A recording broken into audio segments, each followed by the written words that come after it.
Yeah, hi, it's Keith. So I should say good morning, good evening, or wherever you are. And I know I get told sometimes on the videos I shouldn't say hi, it's Keith, because most people know me, but it's a force of habit. So sorry about that. It was probably one of my days of, believe it or not, I am an electrician, but I was a DJ many, many years ago. A long, long time ago. It's maybe 40, more than 40 years ago. So I'm showing my age. I'm going to go through just a few questions. So I get asked many different questions. One of the things that come up a few times that people have asked me is they experience a fault, and the fault is when they measure the string voltage. They see the string voltage, they plug it into the inverter, and they don't get any voltage. And they say, "Oh, maybe the inverter must be faulty. It's the AC is working, but it can't detect the DC when it's plugged in." That normally is a problem on your cables. It's a very, very dangerous fault. It could be a faulty MC4 connector, faulty cable, something or a connection somewhere, or something is not making a good connection. Because the high voltages, you can read it on a digital meter and it will read the voltage, but when you load it, it will disappear. And that means there's a gap somewhere, that something's not making the connection properly. You are aware, everyone's aware, it's like on 440 volt DC, you can get sort of spark, that sort of gap in holds two cables and it'll jump across once you create the as plasma arc. Whereas if you're on the AC world, it's like minuscule, a millimeter, hardly anything, the spark gap. So DC is a very different thing. And so if you do experience this problem, please go back immediately, check all your cables, because the inverter will detect it and it should shut down. But it is an issue and it is a fire risk. So always consider it. And it would be something on your panels or a connector or a combiner box. Something's causing the problem. So just one thing, always be aware of. Oh, by the way, I do apologize. I do get many, many calls and text messages, and sometimes it's difficult to respond. So I apologize. If you do get any questions or queries, well, please, please, please use our call center. I set the call center up about 6 months ago. The sort of main call center. Before that, we were just sort of using the sort of engineers' numbers. The call center is a great point because they log all the calls and they'll make sure that there's a follow-up. There's a great team of people there, a mixture of sort of admin, engineers, everybody, and they will give you connect to an engineer if there's not an engineer available. They'll make sure an engineer calls back, and they will actually call you back and make sure that everything has been resolved before they close the ticket. So you always best open a ticket there, and it will be followed up. There is a couple of out of hours WhatsApp numbers, which I'm sure most people are aware of. All these numbers, the call center number, they're both for South Africa and for the European, are on our website. And it is honestly is the best way to follow. We pride ourselves. We try and give a really good customer service. We don't hide ourselves. We're totally connectable. And that's one of the things with SunSync is we've always said from day one, we want to give an excellent service. And if we're not giving an excellent service or something goes amiss with somewhere, then we will address it and we will always address it. So that's important. So please, use our call center. If you have an issue or something not right, just call the call center. The ladies or gentlemen there are extremely skillful and they will follow it up, 100% follow it up. Okay, some other questions. Question here. I need to upgrade an existing installation solar panels. Currently have current two panels in two strings. I need to make one string. Not sure the parallel current. So basically, okay, rather than go through the whole email, they're having a question about making the string. One thing I always say in all my videos, and you probably see, I always say, please pay attention. Vmax, the voltage max is the voltage open circuit of the panels. If you're not sure of it, count the cells. It's a simple guide. I know some of them vary slightly and depending on make by make, but a rough rule of thumb, if you count the number of cells, each cell, if it's a split cell, it will be counted as 2. And you count the cells that are in series, the number of cells, you multiply by 0.6 volt will give you the voltage of the panel, thereabout. The maximum voltage you need is 450. The inverter will work up to 500. It works slightly above 500, about 510 or 520 before the DC to DC converter will shut itself down. Honestly speaking, 450 is a good barometer, because many people install the systems in the warm weather, and people think, well, the warm weather is going to be more efficient in the hot sunshine. Actually, it's the other way around.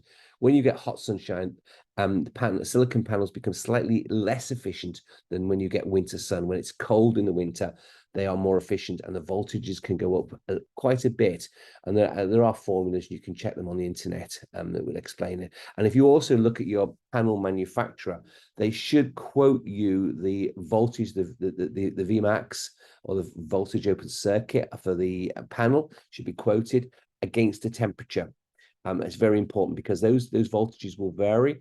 If it's very cold weather and the winter sun, you're going to get higher voltage. If the panel is very hot, because there's a PN junction and the electrons vibrate, and it causes the electron crosses over from the P layer to the N layer, and they're less efficient when it's warm. I'm not going to go through into all the physics of it. It's a long time since I did this in college, and I'm probably going to get lots of comments. They're going to say it wrong, so I'm not going to. But anyway, most people know the principles of the PN junction and the electrons. Okay, so looking at a 5 kilowatt MPPT. The second most important thing is the current. And people will say, well, your current of your MPPT. So say for argument's sake, if the MPPT is 20 amps. So 22 amps, should say 22 amps times 450 volts is 9,900 watts. Well, we say, well, the maximum switching of that particular MPPT might be 5 kilowatts. So we're on, say, 10 kilowatt inverter to 5 kilowatt MPPTs. Right, so 22 amps, 450 is 9 kilowatt. It can't do it. So what will simply happen, it will throttle itself back. But something you need to also consider, understanding how a DC to DC converter works, which is an MPPT, maximum peak power tracker. So to understand how it works, I often use the scenario, if you have it's a very simple scenario. If you've got a 100-watt solar panel, which is 4 amps, and it's running 24 volts, obviously, or 25 volt, and you want to charge a 12-volt car battery, and you connect the panels to the car battery, and all things being equal, I know the battery will charge about 14, 15 volt, but if say it was 12 volts, and you're basically then charging 4 amps into 12 volts, which is 48 watt. So in other words, you've suddenly halved the efficiency. Well, not halved, you've halved the wattage of the panel. So because the current remains constant. So this is one of the reasons why we use MPPT trackers, because obviously as the voltage becomes higher, then we have to do the conversion from the DC to DC conversion. And when you do the DC to DC conversion, it increases the current, the current that's going into the battery. So the current from the panel will then be amplified up, it'll be boosted up. And we actually call this a buck converter. So it's actually dropping the voltage down, but increase the current is a buck converter. If it was the other way around, we call it a boost converter. The lowest voltage, so you also have to then consider the lowest voltage of the array. So if you look at 5 kilowatt MPPT divided by the 22 amps, which is which will be the current on the MPPT, which will be 227, you really do not want the voltage of your array to be lower than 227. So you've got two barometers. You've got your bottom voltage, which is say 227 on that, and you got your upper voltage is 450. Get your array to sit in between the two, and it will be absolutely perfect. Now, if you do use a bigger panel array and your voltage is 450, for argument's sake, and you're using, say, a big 10 kilo, it will throttle back. That's what will happen. You may extend your day. If you're using it in the UK, you'll widen your day up a little bit more, but the system will throttle back. So that's just something to bear in mind. It's not a very clever way because you're losing efficiencies. So consider the two voltages. So if you're asking how you should do it, I hope I'm explaining it simply enough. But the most important thing is your 450 volts. You know, that is the king thing. So 450, which is your VOC. There is also another voltage we call the MPPT voltage, which is normally a multiplier of 0.5. Don't calculate with the MPPT voltage. You must calculate with the VOC voltage. Okay. I got another question here from Mike Fordham. Choosing a generator. I'm in the UK. I have a SunSync 5 kilowatt inverter and a 10 kilowatt SunSync battery I've installed a couple of months ago. I also have a legacy 4 kilowatt PV system, which I connected to a Power One Aurora inverter. Everything is working great. Fantastic. I'm looking at adding a generator. I've seen videos, etc., options of setting up a generator with a sun-sink inverter. However, as far as I can see, there's some unanswered questions. Would it be safe to use an AV generator such as a Warrior? Can't comment on the generator.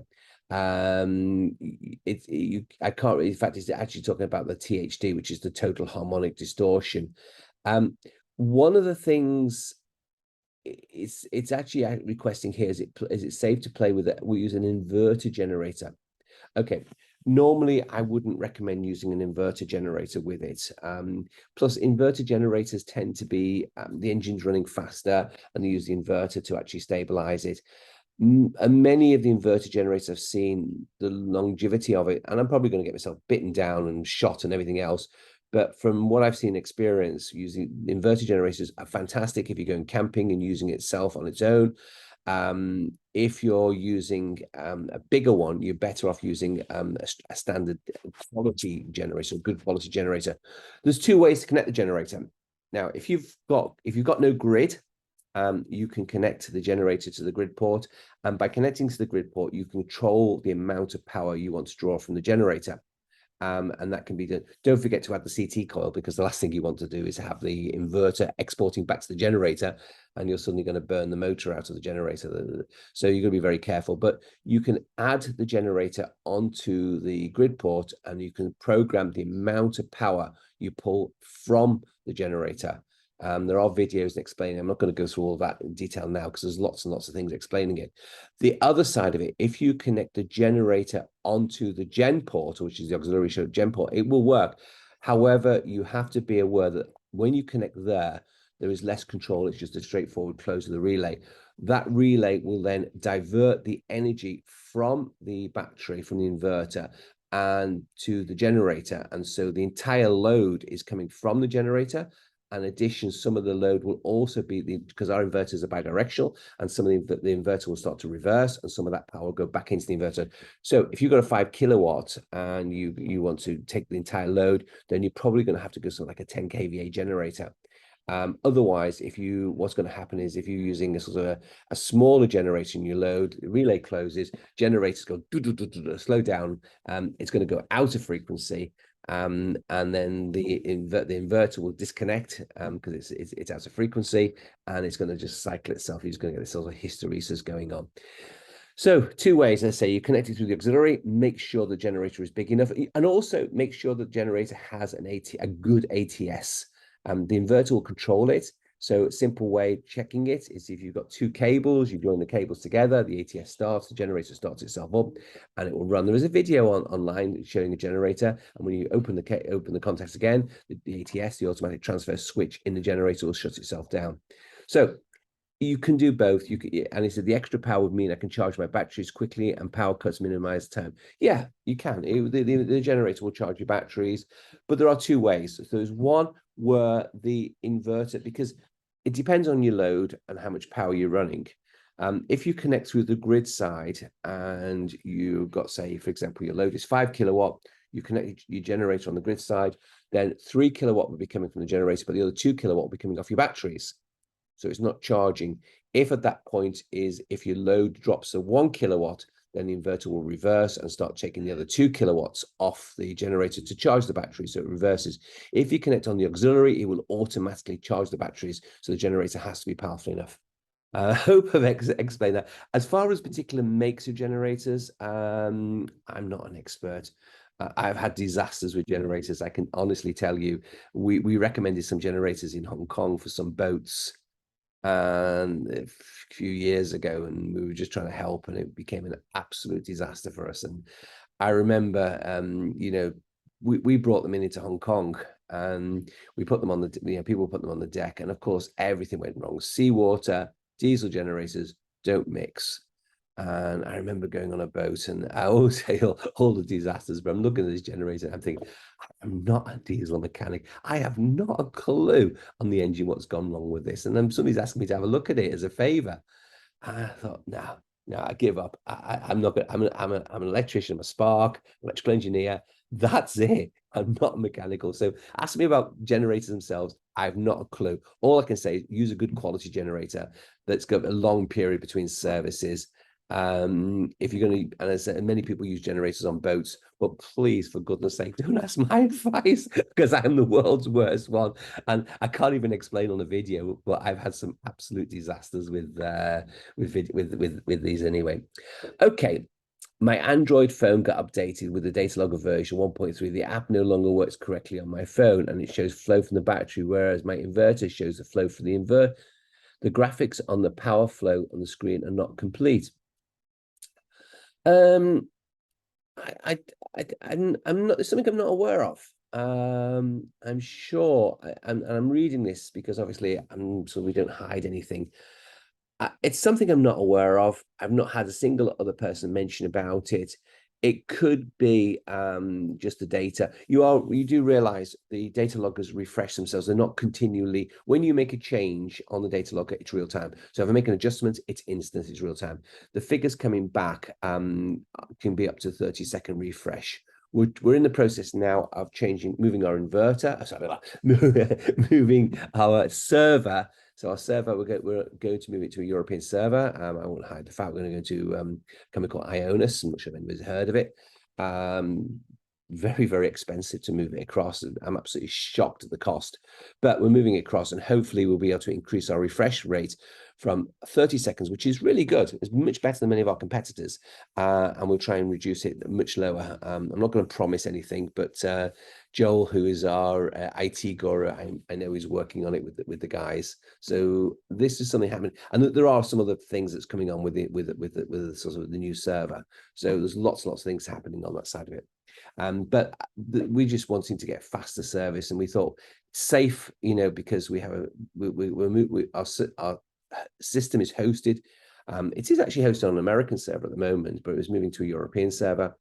I'm very much keen to make sure that where we host our service is actually on secure servers and can't be hacked by any third party. We don't use our own server for that very reason, because it has to be very, very secure. Because the people owning the server, obviously all the data protection, everything else, and this is something that is beyond my control, so I don't want to get involved in it. Okay, planning a job. Can anybody help me with this one? My customer has an existing solar on his house, and he wants to add more solar on a garage and a battery. Can he use a SunSync 3.6 inverter for the panels on the garage and roof and capture surplus energy for both systems? Yes, he can.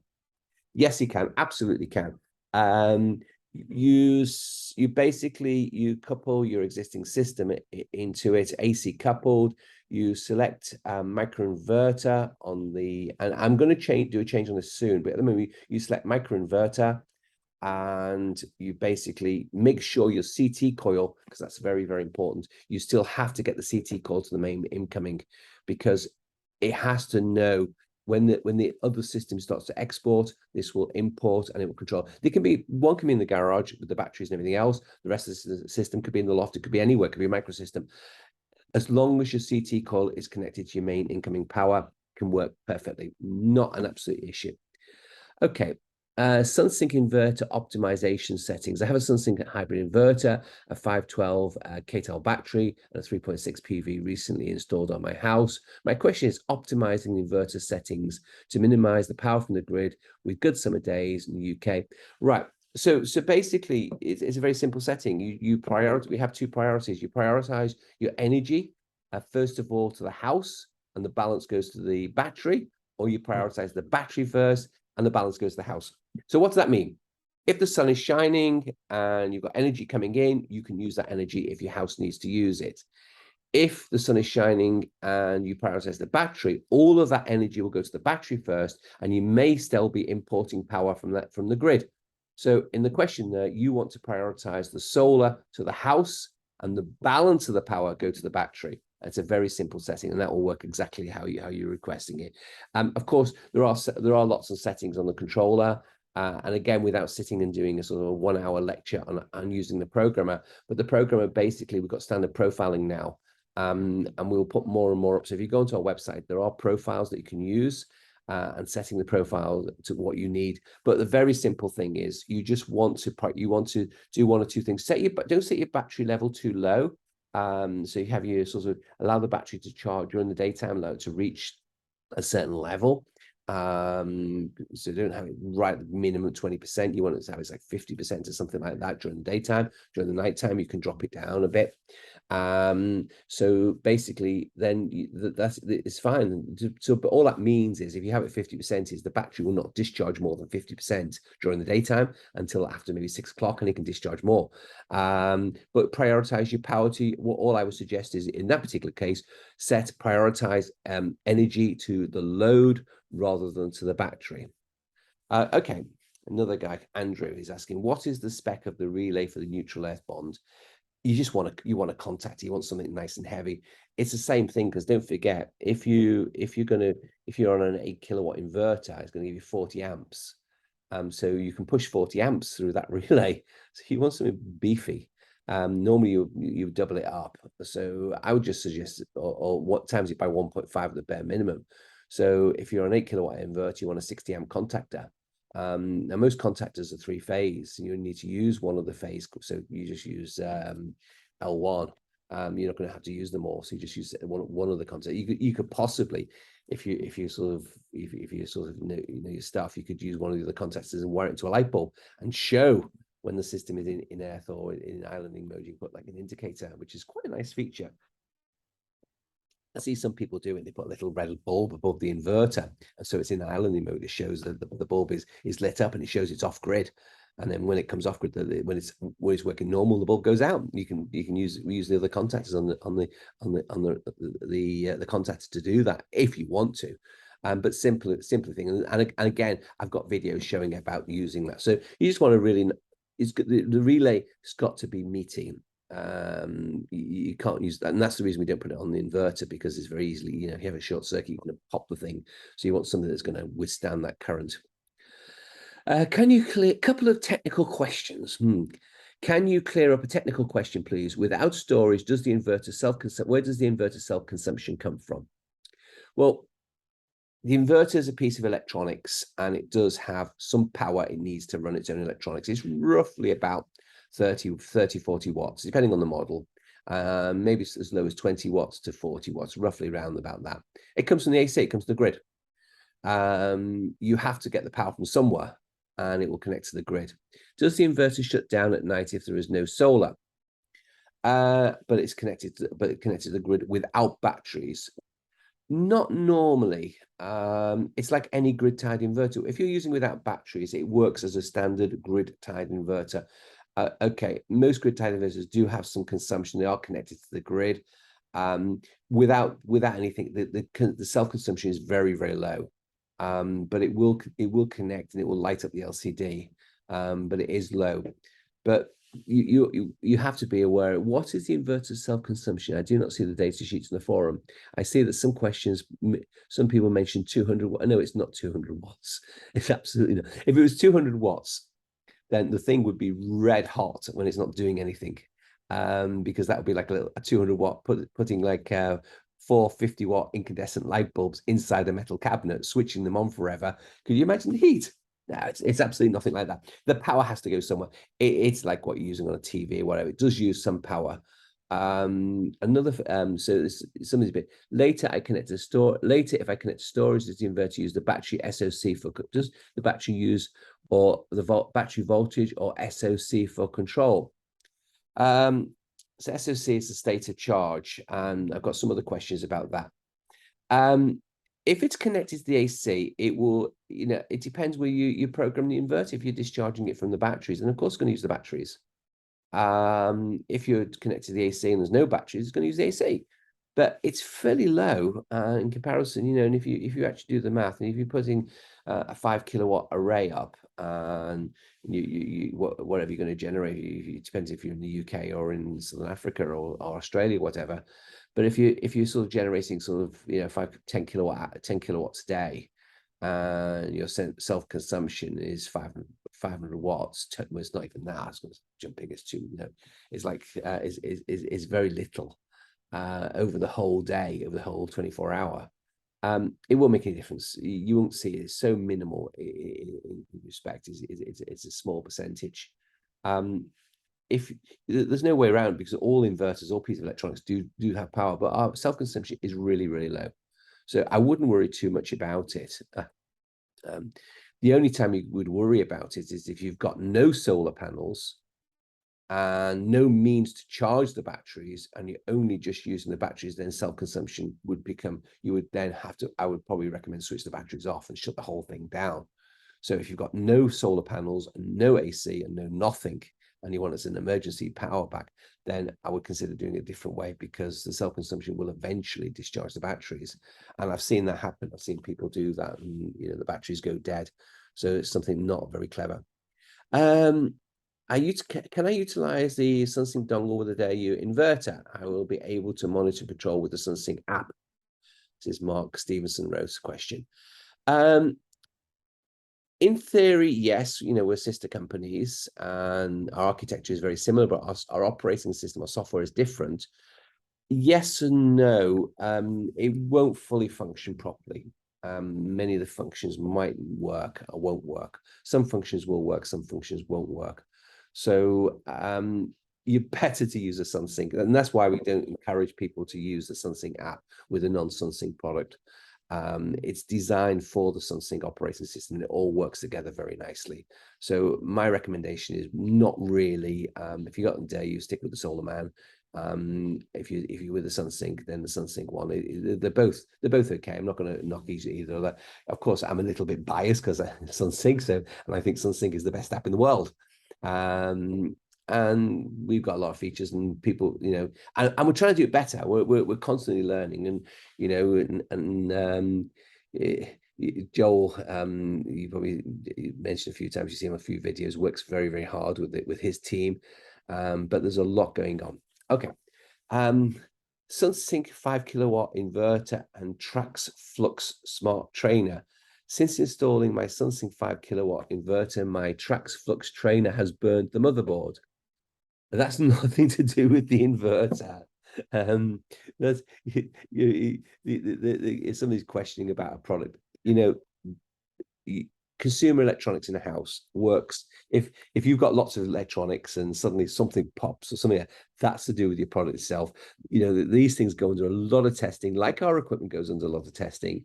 If there is a problem, you've got to go back to the manufacturer. It's nothing to do with our equipment at all.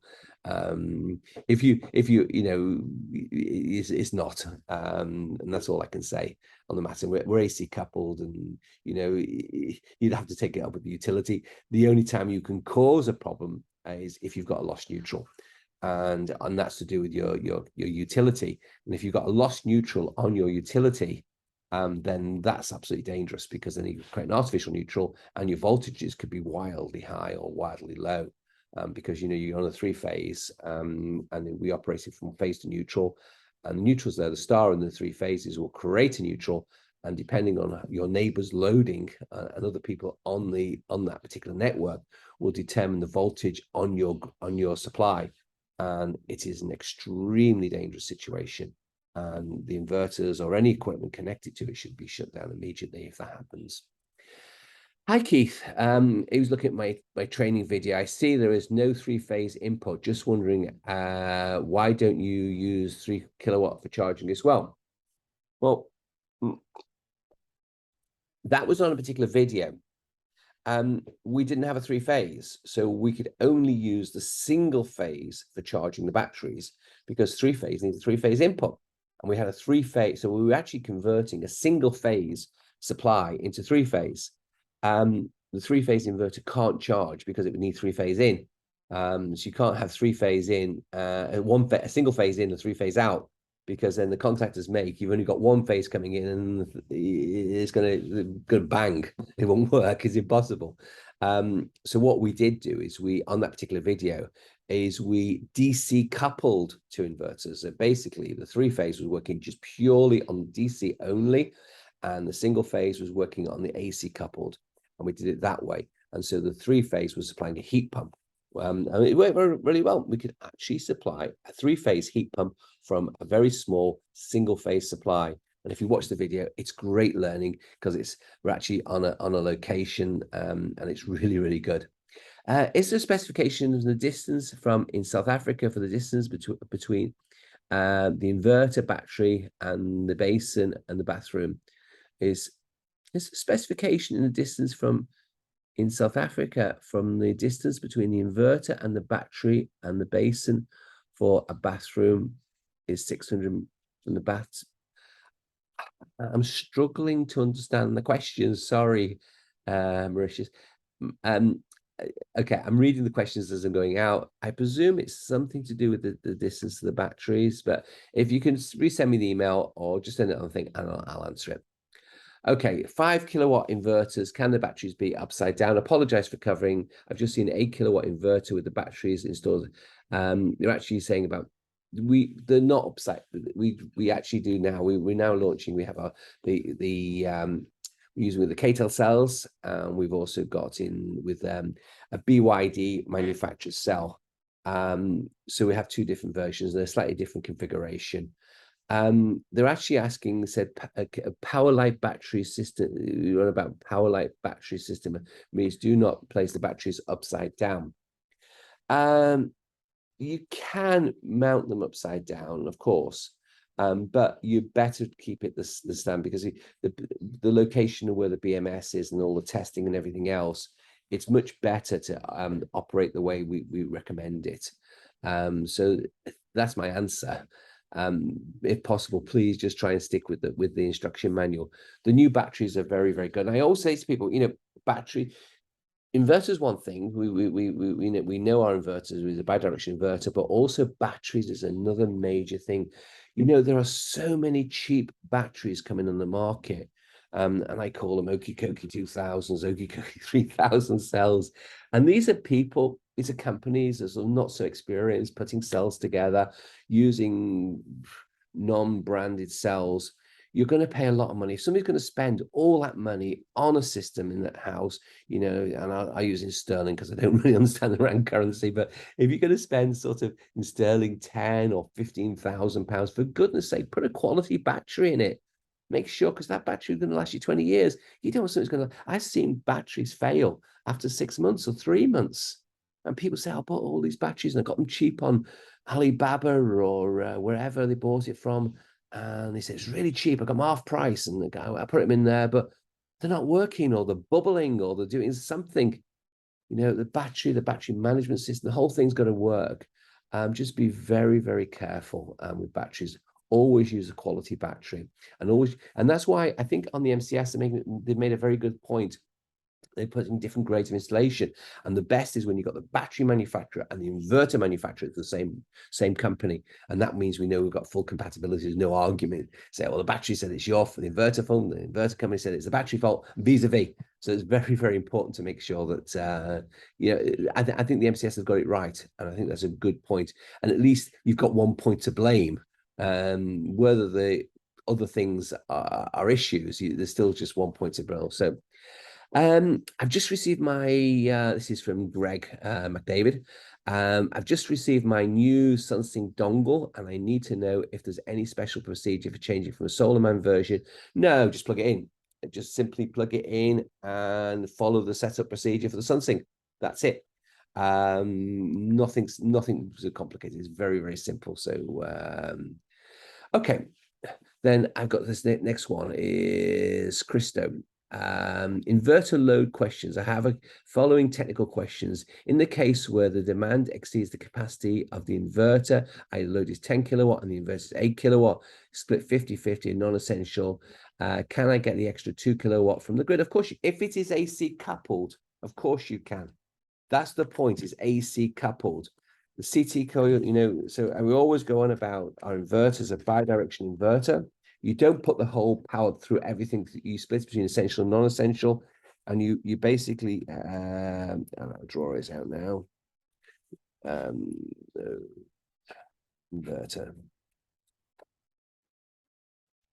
So, okay. This is, you see here, grid, load, and the inverter. You see here. So basically, if your inverter will supply some of the power, and the other power will come off the grid. That's called AC coupled. The other, if the whole power flowed through the inverter for everything, then it wouldn't work. And so you can choose how much power you want to pull off the inverter. You could do it from the controller. So you set the controller how much power the inverter will give onto your non-essentials. Of course, your essentials pull all the power. So if you're pulling it, if your inverter is set, for example, if your inverter is set at 5 kilowatt output, we're talking about not even you're talking about an 8 kilowatt inverter, but I just use I can say you look at 5 kilowatt, and your essentials is drawing 4 kilowatt. That means you only have 1 kilowatt left for your non-essentials, and the balance would be pulled off the grid if it's in discharge mode. If it's in discharge mode. If it is not, and if it's on grid mode, then the contactor will be closed. It functions differently. So it's AC coupled, not a problem at all on that side of it. Again, there are some more videos explaining it, because all of these questions go on and on and on. They can go for massive amounts of questions, and I'm just trying to touch very quickly. Okay, SOC 100%. Good morning. I have a SunSync 5 kilowatt inverter linked to 2 Hubble batteries, 5.5 kilowatt AP2 battery system, where it's been out for a week and now working well during power shortages. My concern is the power returns. The SOC is not getting to 100%. The fact is, okay, understand about SOC. SOC is a very complicated thing. People don't realize the complexity of it. And I'll give you a very simple example. People say, well, you just measure the voltage. So let's just use a simple scenario, a 12-volt car battery. Okay, you say, well, if the battery is at 13 volt, it's fully charged. If it's 11 volt, it's discharged. But if you're going to charge your 12-volt car battery, you have to charge it about 14.5 volts. So now you're measuring the voltage during the charging cycle. It will show very high. Even if the battery's flat, it will show the voltage high. So you get different things going on. So depending on the point of the cycle, when the battery is being charged, when it's being discharged, when it's being loaded, the SOC is different. And you will often get a few errors. Now the BMS in the battery, and in this particular case, Hubble is a very good battery. Not knocking it. It's a nice battery. And so if you're on, even if it's a very high quality battery, depending on the loading, you will get some variance on SOC. The SOC is quite good. Of course, if you could interpret it, voltages will give you even a better, more accurate, but it takes a little bit of skill to understand it. So the SOC is a nice, simple way. It is something which is complex, and there's lots of things going on, depending on the load on at the time. It depends on many things. And it's taking it from the BMS is giving that, and the BMS is taking into account where the battery's charging, discharging, the loading, everything else. But you do get some discrepancy, and I'm not knocking particularly a Hubble. It's good with all batteries. You will get some slight variance, and you're talking about 93% it's being connected. That is not an issue. I wouldn't worry too. I wouldn't take. I really wouldn't worry too much about that type of thing. You will get some slight discrepancies, and just understand SOC is. It's a guide. It's a very good guide, and obviously depending on the quality of the battery. But sometimes, as I said before, you have got some discrepancies, and just understand the reasons why. Okay. Hi. After looking at a solar installation equipment, I decided on a 9 kilowatt system using a SunSync hybrid inverter. Thank you very much. Good choice. I place my audio with Cisco Homes, and they have components, but SunSync apart from the SunSync inverter, I've researched all the settled since there's no UK stock. Well, there is stock now, so there is some stock. Just go to your supplier. There is availability. The business is crazy, as everyone knows, because what's going on in the energy market. So make sure they order it. But there are stocks coming through.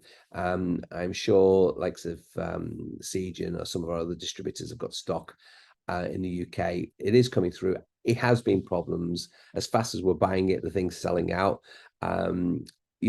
This is the problem. Our product is really good. It's very special. It's not a charger inverter, it's a bi-direction inverter.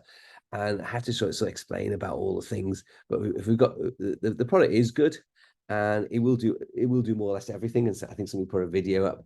They called it the Swiss Army knife of inverters, and yeah, it is. It does absolutely everything. And if you look at some of my 2-hour training videos, I go on about what the inverter can do and what it can't do. Okay, microinverters are wiring. I'm now new to the solar, but I'm interested. I'm immersing myself in learning my new SunSync hybrid inverter.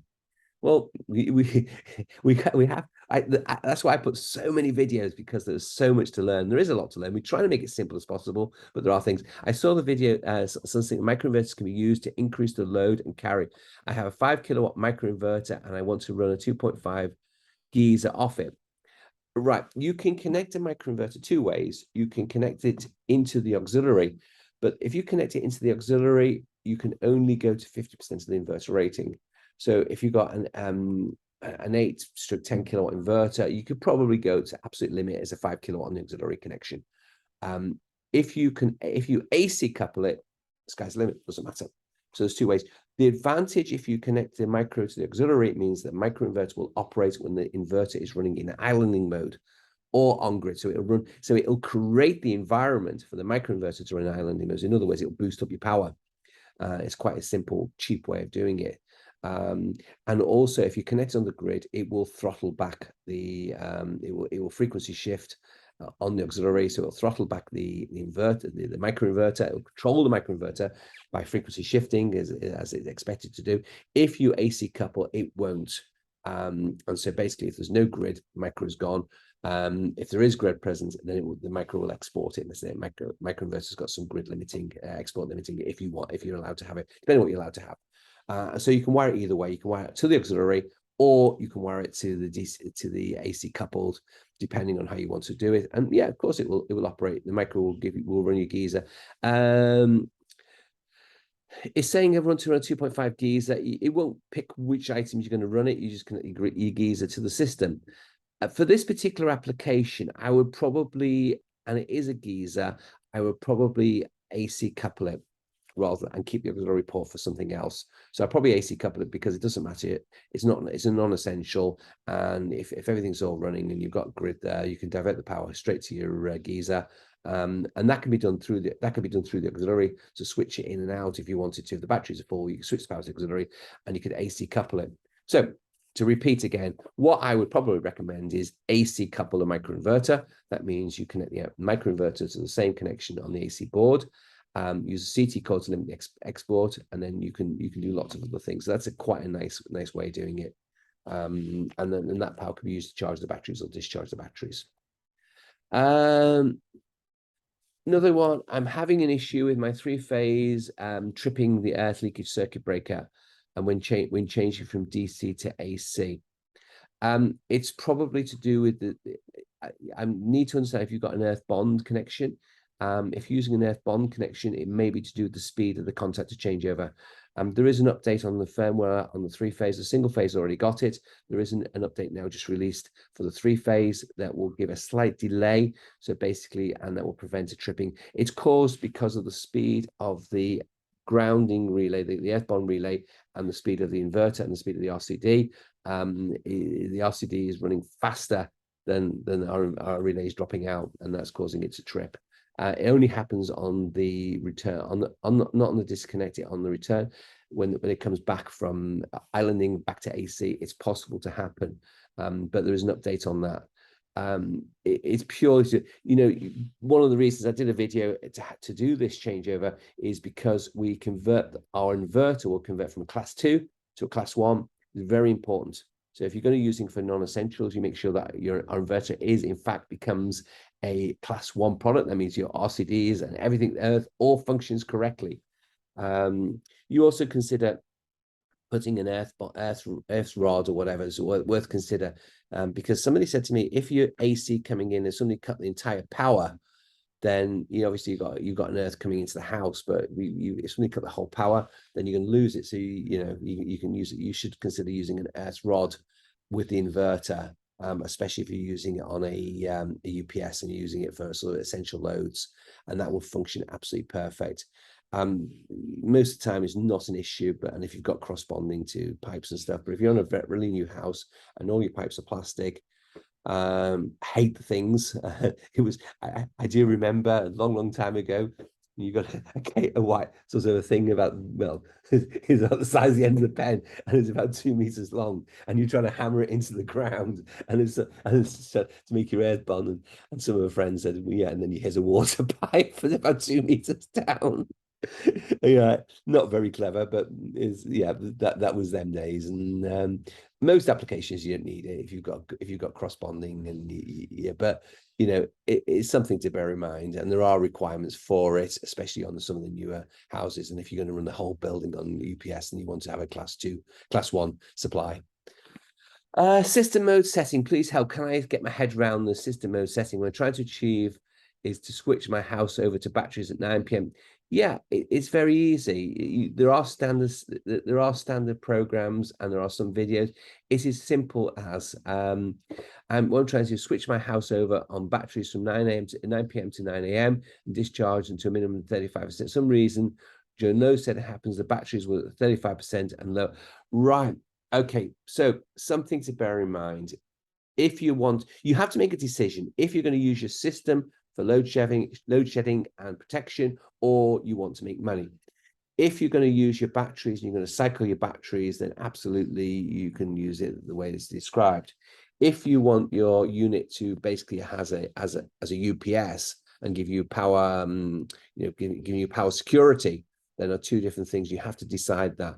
It's very difficult to do both.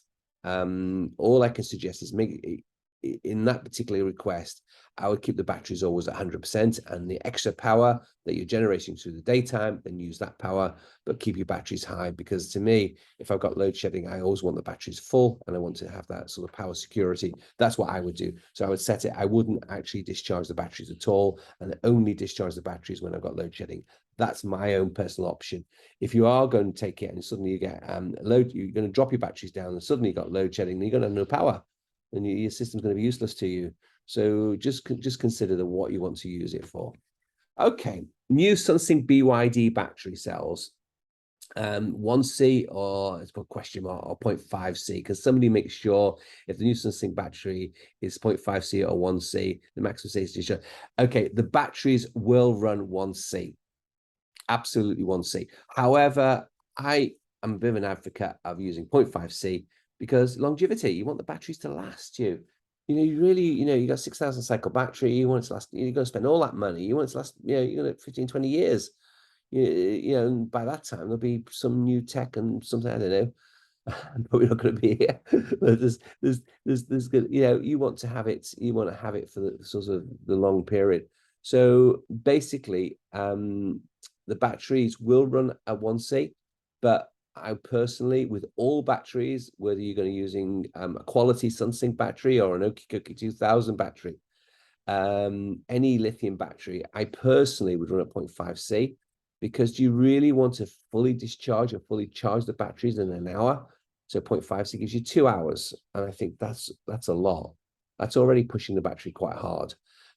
If you're using an AGM battery, then you're much lower, because some people say, well, you can do that to an AGM battery. You probably can.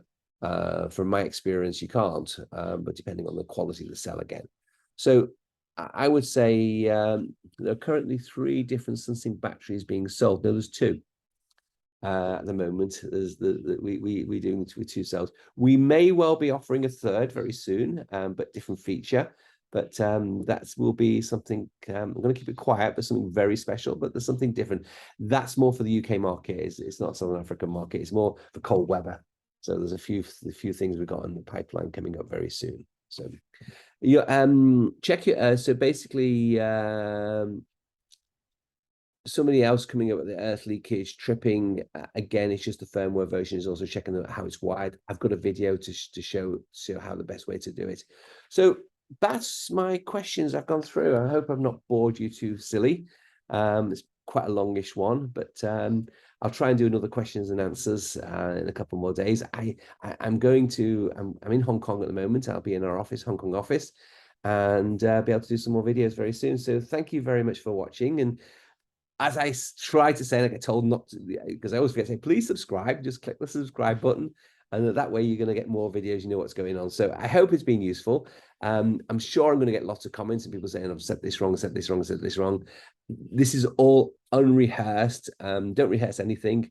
I'm just reading the questions as I go along. Of course, there's lots of mistakes. I'm sure I make mistakes, but generally, I think it should be correct. This is the best of my knowledge anyway. So thanks everyone for watching, and I really appreciate it. So keep in touch, and next maybe I'll do another one from here, and next one will be in our Hong Kong office without my virtual background. That's actually our Hong Kong office about 2 years ago, my virtual background. So I'll take a new one. Apparently the place has been cleaned a little bit.